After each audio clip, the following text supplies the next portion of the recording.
नमस्कार, जी न्यूज देख रहे हैं आप। मैं हूं आपके साथ अंजीत।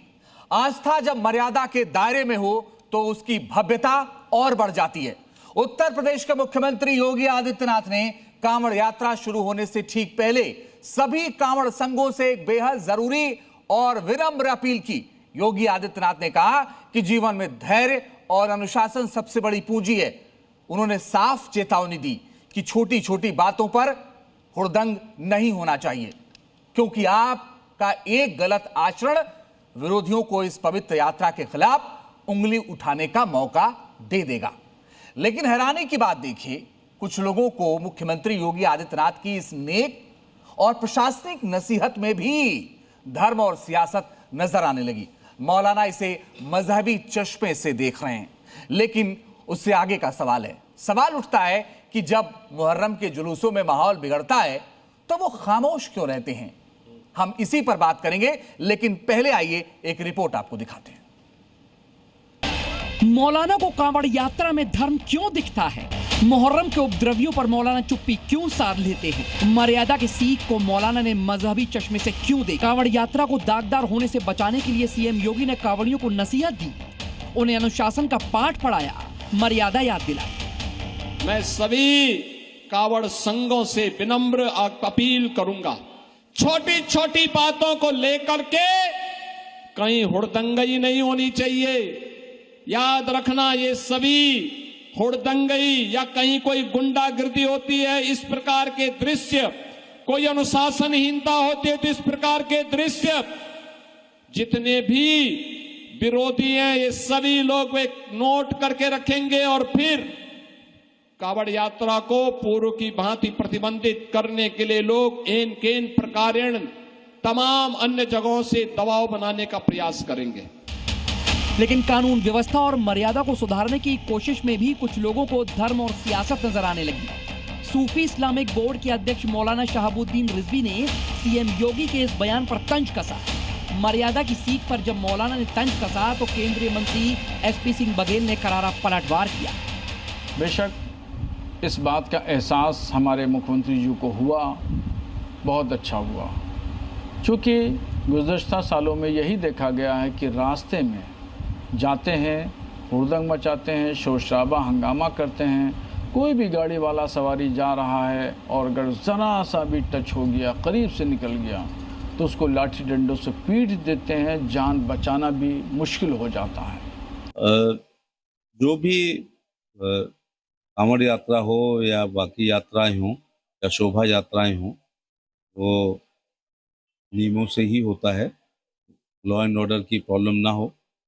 रिजवी साहब ने जो कांवड़ यात्रा पे बोला है, मुहर्रम के जुलूस पर भी उनको बोलना चाहिए था। इसी आगरा में एक एक मेटाडोर स्पीकर एक एक जगह थे जहाँ निकलना भारी हो रहा था, ध्वनि प्रदूषण हो रहा था। लेकिन मैं तो किसी भी धर्म की कोई भी त्यौहार हो, वो हमारे जो कानून है, अनुशासन है, जो नियम है, पुलिस प्रशासन के बताए हुए दिशा निर्देश हैं, उनके अनुसार करना चाहिए। बघेल ने साफ कहा कि मौलाना को कांवड़ यात्रा के दौरान तो माहौल बिगड़ता हुआ दिखाई दे रहा है, लेकिन जब मुहर्रम के जुलूस के दौरान माहौल बिगड़ता है तब उन्हें क्यों कुछ नहीं सूझता। चाहे बात कांवड़ की हो या मुहर्रम की, ऐसी शरारती तत्व हर जगह मौजूद रहते हैं, क्योंकि इस बार भी मुहर्रम में कई जगहों से बवाल की तस्वीरें सामने आई थी। लेकिन सवाल यही है कि कानून, मर्यादा और अनुशासन की बात को भी हिंदू मुस्लिम के चश्मे से देखना कहां तक जायज है। आज हम इसी मुद्दे पर बात करेंगे। आप बने रहिए जी न्यूज के साथ। तो हमारे साथ तमाम खास मेहमान हैं, उनसे आपका परिचय कराएं। उससे पहले आपको बताते हैं कि आज की बहस आखिर क्यों, इसे आपको समझना चाहिए। बहस इसलिए क्योंकि मर्यादा वाली सीख को मजहबी एंगल देना कितना जायज है, क्योंकि मुख्यमंत्री ने तो कहा था कि मर्यादा की बात की थी। कांवड़ियों को योगी की नसीहत से मौलाना को दिक्कत क्यों है। इतना ही नहीं, मुहर्रम के जुलूसों में बवाल पर मौलाना चुप्पी क्यों साध लेते हैं, और साथ ही त्योहारों को आस्था और प्रशासन का विषय क्यों नहीं रहने दे सकते। और पांचवा सवाल है, हर मुद्दे को हिंदू बनाम मुस्लिम के चश्मे से देखना आखिर कब बंद होगा, जो सवाल उठाया गया है। और इसी पर बात करने के लिए मेरे साथ जो खास मेहमान जुड़ रहे हैं, उनसे आपका परिचय भी करवा देते हैं। मेरे साथ शहाबुद्दीन बरेली रजवी साहब जुड़ रहे हैं, अध्यक्ष हैं AIMJ के, और साथ ही मेरे साथ स्टूडियो में मेरे इस तरफ हैं आचार्य विक्रमादित्य धर्माचार्य हैं, स्वागत है आपका। मेरे साथ मेरे दूसरी तरफ हैं इस वक्त गुलाम सरवर साहब, इस्लामिक स्कॉलर हैं, आपका भी बहुत स्वागत है। आचार्य मेरे साथ राज मिश्रा जी जुड़ रहे हैं, धर्माचार्य, आपका भी बहुत स्वागत है। और मोहम्मद उस्मान साहब जुड़ रहे हैं, मुस्लिम स्कॉलर हैं, आप सभी का बहुत स्वागत है। लेकिन शहाबुद्दीन रजवी साहब, मैं चूंकि पहला सवाल आपसे ही कर रहा हूं, क्योंकि आपने ही कहा कैसा होता है और इस तरह की चीजें होती हैं, तो इसमें मुख्यमंत्री ने एक तरीके से कानून व्यवस्था के पालन की बात कही थी, मगर आपने कहा ऐसा होता है, तो इसका मतलब आपने मान लिया कि हाँ ये सब होता है और आपने टारगेट कर लिया? देखिए मोहतरम, ऐसा है, मैंने टारगेट नहीं किया है। और आपको याद होगा कि जब मुहर्रम के जुलूस निकले थे, उसके दूसरे दिन मैंने मुख्यमंत्री का शुक्रिया अदा किया था और मैंने कहा कि लॉ एंड ऑर्डर की सिचुएशन सबसे बेहतर रही, मुहर्रम के जुलूस शानदार तरीके से निकले। और मुहर्रम के जुलूस से पहले भी हमने अपील की थी लोगों से कि वे गवर्नमेंट के गाइडलाइंस का एहतराम करें, सम्मान करें और उसके मुताबिक अपने ताज़िए निकालें। 12 फुट से कम जो है ताज़िया होना चाहिए, आलम होना चाहिए। तो लोगों ने उसको माना भी, काफी फॉलो भी किया। और कहीं कुछ जगह पे ऐसा भी हो सकता है इन्फॉर्मेशन वहां नहीं पहुंच सकी, नहीं हो सका। लॉ एंड ऑर्डर में मुख्यमंत्री योगी जी का कोई जवाब नहीं। उत्तर प्रदेश में बहुत शानदार तरीके से मुहर्रम के जुलूस निकले, मगर जो मैंने कांवड़ यात्रा के सिलसिले में जो बात कही है तो वो भी दुरुस्त है। ऐसा हुआ है पिछले सालों में और हम दुआ करते हैं कि अल्लाह करे ऐसा ना हो, क्योंकि कुछ नौजवान तबके के लोग होते हैं, जोश में होते हैं और जोश में होश खो देते हैं। तो ये बहुत ज्यादा जरूरी है कि कानून व्यवस्था बनी रहे, रास्ता चलने वाले लोगों को कोई तकलीफ ना हो, हर शख्स अपनी आजादी के साथ में अपनी दिनचर्या निभाए, आए जाए, किसी से कोई समस्या ना हो। पिछले सालों अभी बहुत सारी घटनाएं हुई हैं, गाड़ी वालों के साथ इधर दिल्ली हाईवे पे बहुत सारी घटना हुई, मेरठ रोड पे बहुत सारी घटना। मैं आपकी बात से इनकार नहीं कर रहा हूं, हो सकता है कि कुछ घटनाएं हुई हूं, मगर उसको इस चश्मे से देखना कि ऐसी घटनाएं होती हैं। आचार्य विक्रमादित्य, अब वो कह रहे हैं कि जोश में होश खो देते हैं, इसलिए उनको कहना पड़ा। नहीं, मुझे समझ में नहीं आया। बरेली साहब जो बात बोल रहे हैं, कावड़ यात्रा डिसाइडेड ट्रैक पे चलती है, उसके बीच में गाड़ी ले कैसे गए आप? मुझे बताइए। कावड़ यात्रा चल रही होती है, पूरा बैरिकेटिंग होती है, आप जबरदस्ती बीच में गए। मुहर्रम के बीच में घुसने की किसी हिंदू की हिम्मत हो सकती है? मुझे बताइए। आप बताइए, जिस प्रकार से कावड़ यात्रा निकलती है, कभी छिलके अंडे के, कभी वहां रंग बदल के आ जाते हैं, किस प्रकार से वहां पर हिंदू मुसलमान जो है वो हिंदू बन के रेस्टोरेंट खोल लेते हैं, कभी वहां बीच में घुसकर। कावड़ यात्रा पवित्र यात्रा है, क्या ख्याल है? कावड़ यात्रा एक पवित्र यात्रा है। जल लेने के लिए इतनी दूर से आदमी पैदल जा रहा है और उसको अपवित्र करने का प्रयास कर रहे, थूकते हैं उसके ऊपर, गंदा पानी फेंकते हैं। आपकी क्या राय इस पर? एक नसीहत तो दी है मुख्यमंत्री ने, इसमें गलत क्या है? नहीं, गलत चीज़ है। देखिए, स्वास्थ्य समाज के लिए सबसे अनिवार्य है कि अपने अपने परिवार को पहले समेटा जाए। हम अपने बच्चे को अगर कुछ अच्छा नहीं बता सकते हैं और काबू में नहीं रख सकते हैं, तो हमें फिर ये हक नहीं कि हम पड़ोसी के बच्चे पर कोई आरोप लगाएं। जो बात कह रहे हैं सरवर साहब, ये कह रहे हैं पहले वहां तो देखो कि क्या हो रहा है, उसके बाद कम से कम बोलो। सोसाइटी बदलने की बात कर रहे हैं। नहीं, बिल्कुल सरवर साहब ठीक कह रहे हैं, लेकिन मैं तो पूरी बात पर यहां से अपनी बात शुरू करता हूं कि इबादत हो कि कांवड़ हो, कानून एक होना चाहिए और जो भी तोड़े अमनो अमा उसको सजा होना चाहिए। बिल्कुल। आस्था के नाम पर कोई भी अराजकता ठीक नहीं, मगर इंसाफ का पैमाना हर मजहब के लिए एक होना चाहिए। देखिए, इसमें कोई दो राय नहीं है कि हमारे मुख्यमंत्री महोदय ने जो इस बार बयान दिया है वो बिल्कुल काबिले सताइश है। इससे पहले उन पर यही आरोप लगता था कि वो कभी कांवड़ियों को हिदायत नहीं करते और आस्था के नाम पर हिंसा, अराजकता या कानून तोड़ने की इजाजत किसी को भी नहीं मिलनी चाहिए। मगर कौन कर रहा है आस्था के नाम पर तोड़फोड़? आस्था के नाम पर तो बवाल कैसे हो रहा, अभी आचार्य विक्रमादित्य ने बताया। अगर कोई कांवड़िया कानून तोड़े तो बिल्कुल कार्रवाई हो। मौलाना साहब, अभी बरेलवी साहब ने बोला कि मैं कांवड़ यात्रा चल रही थी, मैं गाड़ी लेके चला गया। कौन कानून तोड़ा, बताइए जरा, मुझे बताइए। मौलाना साहब आप बताइएगा। अभी बरेलवी साहब बोल रहे थे कांवड़ यात्रा चल रही थी और मैं वहां गाड़ी लेकर चला गया। अरे भाई, गलती किसकी है? आप मुझे बताओ ना, गाड़ी लेके क्यों चले गए आप बीच में? भाई, तो दूसरा रास्ता पकड़ लेते। आपको पूरे शहर में एक ही रास्ता मिला कि बीच में कोई और रास्ता बन नहीं सकता था क्या भाई? मुझे बताइए, आपका मुहर्रम का जुलूस निकल रहा हो, कोई और उसमें घुस जाए तो वो जिंदा निकल के आ पाएगा क्या? भाई बताइए ना मौलाना साहब, अरे आप उनको समझाइए बरेली साहब को, किस प्रकार के बयानबाजी करते हैं केवल टीवी में आने के लिए, लोगों को बरगलाने के लिए। उनको कुछ ना कुछ मुद्दा चाहिए हर मुद्दे पे। अभी उन्होंने एक मुद्दा इस वक्त उठ रहा था अभी कुछ दिन पहले, वो जर्जिस चर्ची जो है, पता नहीं कौन कौन सी बयान दिए जा रहे हैं, उनको समझाओ ना भाई। बरेलवी साहब जल्दी से क्विक रिएक्शन।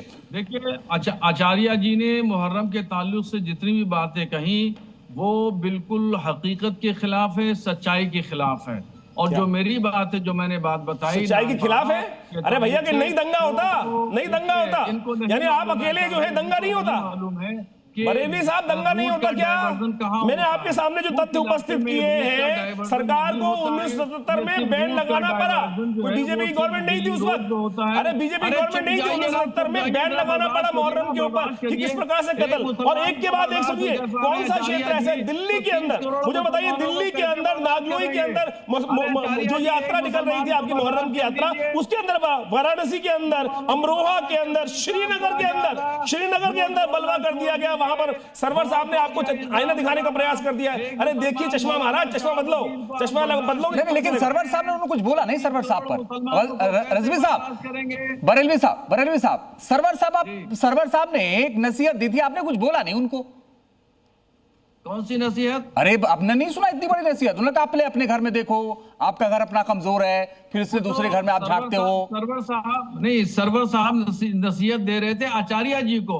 आचार्य जी ने जो बातें ना आचार्य जी को नसीहत नहीं दे रहे थे, वो नसीहत आपको दे रहे थे।